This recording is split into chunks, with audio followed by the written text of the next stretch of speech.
नमस्कार दोस्तों, अपने चैनल लैंग्वेज ऑफ प्लैनेट्स में मैं आपका स्वागत करता हूं। दोस्तों, आज हम चर्चा करेंगे जन्म कुंडली के एक ऐसे दोष पर जिस पर अक्सर कर किसी का ध्यान नहीं जाता। लोग परेशान रहते हैं कि हम हर तरह से कुंडली को समझने की कोशिश कर रहे हैं, हर तरह से उपाय कर रहे हैं, लेकिन हमें किसी तरह का लाभ नहीं मिल पा रहा है। हमारी समझ में नहीं आ रहा है कि परेशानी आखिर है क्या।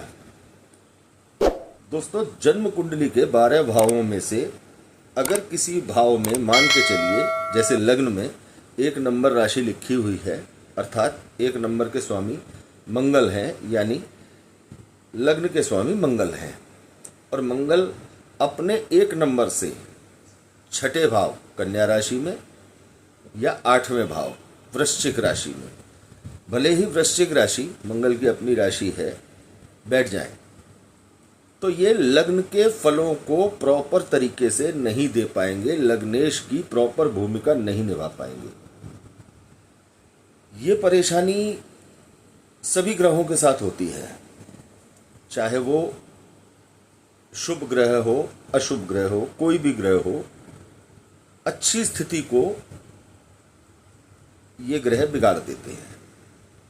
अगर इस तरीके से कुंडली में षडाष्टक योग बना करके बैठ जाते हैं। बहुत बड़ी संख्या में लोग ऐसे हैं जिनकी कुंडली देखने पर हमें पता चलता है कि सभी तरह से उपाय व्यक्ति कर रहा है, लेकिन फिर भी उसको लाभ किसी भी प्रकार से नहीं मिल पा रहा है। तो इसके पीछे कारण क्या है? जबकि उस व्यक्ति का कहना यह है कि मेरी दशा भी बहुत अच्छी चल रही है और अंतर्दशा भी मेरी शानदार चल रही है, लेकिन फिर भी प्रॉपर वे में फल अच्छे क्यों नहीं मिल पा रहे हैं।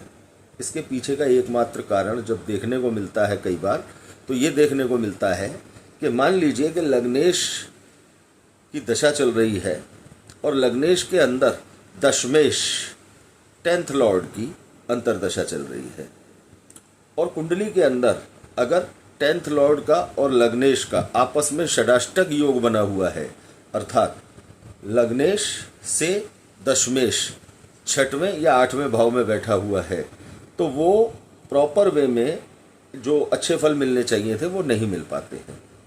सभी तरह से शुभ फल प्रॉपर तरीके से नहीं मिल पाते हैं, और जो उम्मीदें होती हैं सामने वाले व्यक्ति को कि मेरा ये काम इस तरीके से होना चाहिए था, ऐसे नहीं हुआ, बहुत हल्के स्तर पर हुआ, ऐसा क्यों हुआ, ये सारी परेशानियां इस वजह से आती हैं। दोस्तों, जब भी आप अपनी कुंडली का आकलन करने बैठें तो इस बात पर अवश्य गौर करें कि कोई ग्रह अगर अपने घर से 6ठा या 8वां बैठा हुआ है तो वो प्रॉपर उस भाव के फलों को दे रहा है या नहीं दे रहा है, और अगर नहीं दे रहा है तो निश्चित समझें कि आपको इससे संबंधित उपाय करने चाहिए।